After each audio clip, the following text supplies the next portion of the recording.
So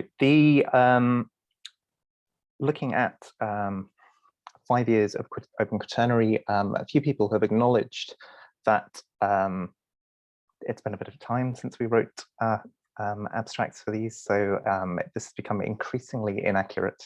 The other thing I would like to draw, I'd like to draw your attention to a couple of things before we get started. First, as researchers, we quite often think about researcher positionality. Perhaps in this case, we could think about editor positionality. So I'm sure many of you will be aware of the work of my colleagues, Suzanne Pila-Birch, Hanneke Meyer, and Victoria Herridge. They are either zooarchaeologists or vertebrate paleontologists. I'm I suppose, an invertebrate zooarchaeologist, so I specialize in mollusks. I think that might be quite a significant point in terms of how Open Quaternary has panned out. So we'll come back to that later. The other thing in the spirit of openness to bear in mind is that whereas we have heard of quite a few initiatives that are open science initiatives that are open source as well and are created by communities of volunteers, although Open Quaternary is run by a community of volunteers, it is nonetheless a for-profit journal, so the same as many other journals. Just to manage your expectations a bit, I think there probably will be a small element of show and tell to this, talking about what we have done over the past 5 years, but I'm hoping that you'll at least agree that it's a warts and all show and tell. Hopefully this will not be a sales pitch because I am a terrible salesman, but I will consider why we started Open Quaternary. I will share some journal metrics with you and then look at some lessons learned and things to consider. So kind of the official line is that Open Quaternary was founded as a grassroots response to a lack of affordable publication options for quaternary sciences. There were a couple of, before Open Quaternary, there were no holistic quaternary open access journals. There were open access journals published by people like the European Geosciences Union, so Climate of the Past, some people might be very familiar with some of their other journals, but there was no holistic journal. We were also, it was back in 2013 that we first floated this idea. Like a lot of ideas that we hear about, it started as a fairly flippant offhand Twitter conversation. Back then, things like internet archaeology were not open access yet either, or not gold open access yet. We spent about a year discussing what exactly it was we wanted the journal to be and approaching publishers. So we are not a journal associated with any particular academic institution. We are not a journal associated with any particular society, and we were not conceived of by a publisher. It is the 3 people in that Twitter conversation that came up with this idea. We spoke to some very well-known, very established publishers, and we spoke to some newer startups as well, in particular the one that we settled with, which is Ubiquity Press. Settled with sounds like it was a compromise. It was not a compromise, they were our first choice from the start. Ubiquity Press, who are run from London. I think they're a spin out of UCL, but I'm not sure about that. They have a commitment to open science principles, and that has actually made the process a lot easier for us. We had a few founding principles that we were interested in, the most important of which is accessibility, and Emma has done a fantastic job listing some of the kind of accessibility principles that should be behind open science. So we wanted everything to be gold open access from the start. We wanted open licenses, so it's very, very clear what can be shared and how. We wanted to have a low APC, so for colleagues on this talk who have not yet engaged very fully with open access publication, an APC is an article processing charge, so that is the amount of money that you are charged by a journal to publish your research. So currently ours is £400. If you wish to publish a data paper, it's £300. Waivers are available. So Plan S, which is a Europe-wide drive for open access publication, specifically mandates that waivers should be available for researchers, complete waivers should be available for researchers from low-income countries, and that other researchers should be eligible for at least partial waivers under certain conditions. We were also very interested in inclusiveness of access and representation. So, for example, with our editorial board, with we, the editors, and looking at things like who's submitting as well. In terms of research and publication ethics, we plumped for double-blind review, but we do have the option for either authors or reviewers or both to be named. Data papers are single-blind review. I think somebody mentioned in a comment earlier the issue with data repositories being linked to creators' names. So we decided to just go with single-blind review for that. Although, of course, if you wanted to do a double-blind review, we could do that way. When you start a journal, there are a number of things that happen. Some of them take some time. So a question I'm quite often asked is, oh, is it indexed by Scopus? And it is indexed by Scopus, but it has only been indexed with Scopus since 2019. So on the launch of the journal, you become archived with things like, or indexed, sorry, with things like Sherpa or Romeo, which is a database that shows what the copyright and sharing rights are for a journal. You become indexed with Knowledge Base, which is run by JISC. On the publication of your first issue, you become indexed with Google Scholar. We became indexed with Clocks/Locks, which is a preservation mechanism. To be indexed with Thomson's Web of Knowledge, the Web of Science, and Scopus, you have to pass a threshold of 10 peer-reviewed articles, and the journal has to have been being published for about 1.5 to 2 years, and it's quite a long review process as well. So 2019, we became indexed with those. In October of our first year, Hanneke joined us as a joint editor-in-chief. In 2016, we were accepted to COPE, the Committee on Publication Ethics.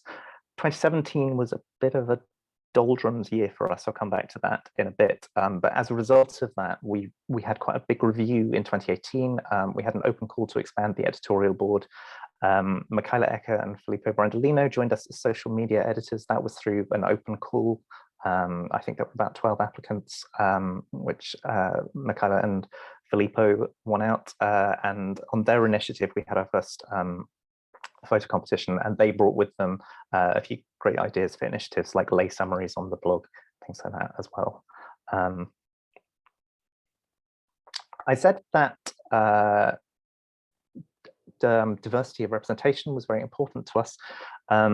To go into our statistics, you will see that that has not worked out terribly well looking at gender balance. So while we are female-led at the editor level, the editorial board, which is something that we do have some control over, has become quite male-led. And I say become. Prior to 2018, we did actually have good equality there. In 2018, to recruit more members to the editorial board, we were interested in diversifying the range of subject areas that are represented in our publications, and diversifying our geographical origin, although of the workers, or geographical location of the workers, I should say. I'll come back to that in a moment as well. And that open call, whereas the original call was somewhat us volunteering people we knew at various stages of their career, that open call seems to have led to a drift there. So that is something that we need to look at in our reviews this year. And strangely, balance of first named authors almost exactly matches the editorial board. Our contributors are still overwhelmingly coming from the UK and Europe and the USA as well. As I said, there are waivers available for workers from other parts of the world. The editorial board, again, I think a lot of this is to do with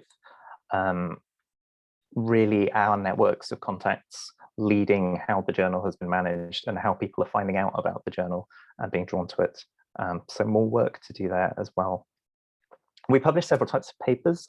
So we publish largely research papers.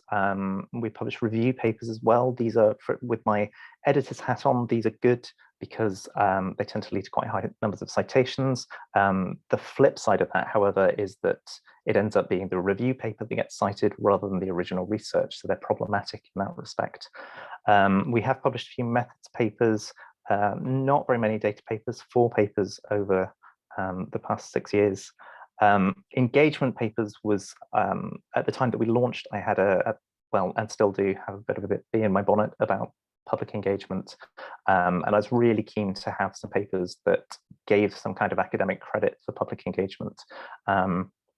Again, we've had 3 of those published over the years, so it's a fairly minor component, but it is there, I think, uniquely. This absolutely abhorrent exercise in data visualization, for which I'm 100% responsible, I will sheepishly admit is the only part of this presentation that has involved any R. But hopefully in the midst of that, you can see a few words like archaeological and sites and species and assemblages that might give you a clue. Thinking back to what I said about editor positionality, that we are largely overrepresented in paleontological and environmental archaeological studies. Other things that you might associate with quaternary science, like paleoclimate, glacial geomorphology, we are not attracting very many papers from.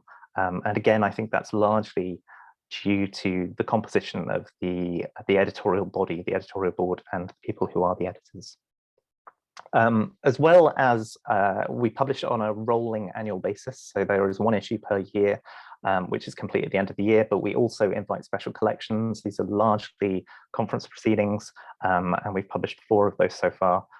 Again, you can see 3 of them have archaeology in the title, so lots of interest for members of this society. As part of our Plan S compliance, we need to have very transparent, open statistics on certain levels anyway. So we publish annual statistics on the website. A few things to note there. We are struggling with about, I think that's 48% success rate reviews requested to reviews received. And that is a contributing factor to the other problem I think that there is here, which is quite a long time from submission to publication. And within that data, I would say that the data are not as bad as they look. There is a long right tail with that data. And that tends to be holdups either at the commissioning a review stage or at the author's corrections coming in stage. We have this year had our first ever desk reject. So a desk reject is a case where the editors reject a paper without it going out to a peer reviewer. Originally, we strove to work as hard as we could to make sure that papers were publishable and tried to, had very few rejections. Our number of rejections has gone up a bit over the years. And one of the ways I think of dealing with this kind of long time from submission to publication is looking at things like desk rejects more often. So some positives. Open Quaternary received the Directory of Open Access Journals seal of approval early on. So I think it was about a year before we were registered with DOAG. About 10% of the journals that they register get that seal of approval. So that is a mark of the commitment to open science within the journal. We're very proud to have published papers from authors at a variety of career stages. We recently passed 100 submissions, and we've really benefited from goodwill from colleagues who have supported us in various ways through proposing special collections, becoming editorial board members, being reviewers, being authors. However, there are some other than positives. So as I said, 2017 and 2018 were the closest we've come to the doldrums. I think we had 5 papers published in 2017. We had quite an extensive review at that point, and we came to be, so we reviewed our editorial board membership, we reviewed our social media policy, recruited Michaela and Filippo, indexed with Scopus in 2019, and the journal is being cited more often. So we are seeing an increase in submissions, and we have a healthy number of papers in process at the moment. The low APCs we've always thought was important for accessibility, but there is a trade-off here. Really, we need to be publishing 16 papers per year to cover the costs of running the journal. We've not actually managed that yet, which means that Ubiquity are partly subsidizing us, and our APC did go up a little bit. I have a contract with Ubiquity Press, and it says that if we published fewer than 12 papers in a year, they reserve the right to pull the plug on the journal. They've not done that in the years that we have published fewer than 12, but that's something to keep in mind. Charging higher APCs would help. It could also be used to fix some other problems. Perhaps we could pay reviewers, or for £120, we could pay a professional copy editor, or we could pay ourselves. But we still prefer to prioritize accessibility of publication. Again, we are drawn largely from Europe and North America, and our editorial board has become rather more male dominated than it was in the first few years. We published an editorial in our first year where one of the things that we said was we had hoped we might provide competition to drive down APCs across our field more generally. This seems to have been a bit optimistic because it has not happened.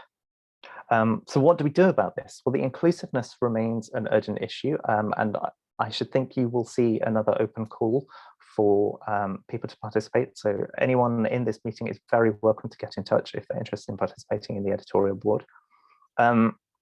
We could leverage our low APC to look at publications from things like commercial archaeology. Great point made in a comment that after Paul's talk that commercial units don't necessarily want to pay for archiving, but the £400 really could be for a better funded piece of work, could be something that goes into a PXA.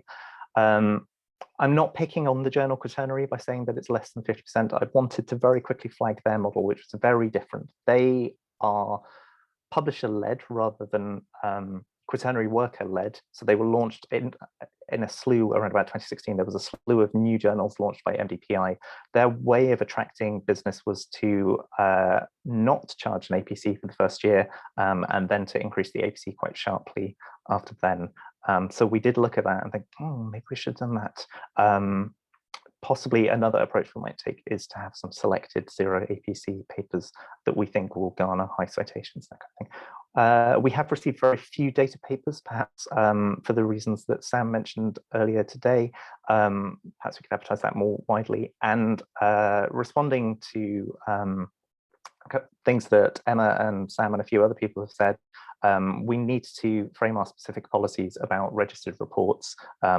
We welcome research that has gone through the registered report process, about open peer review as well. At the moment, our peer review is closed peer review with annotation and comment after publication. And we should be louder about these and about our preprint policy. So we are a friendly journal of peer community and archaeology. We do welcome papers that have been available as preprints, and there is the option to use the recommendations from PCI in place of peer review at our end, which should in theory speed up the process as well. And that's us, Open Quaternary. Please do take a look. Thank you very much.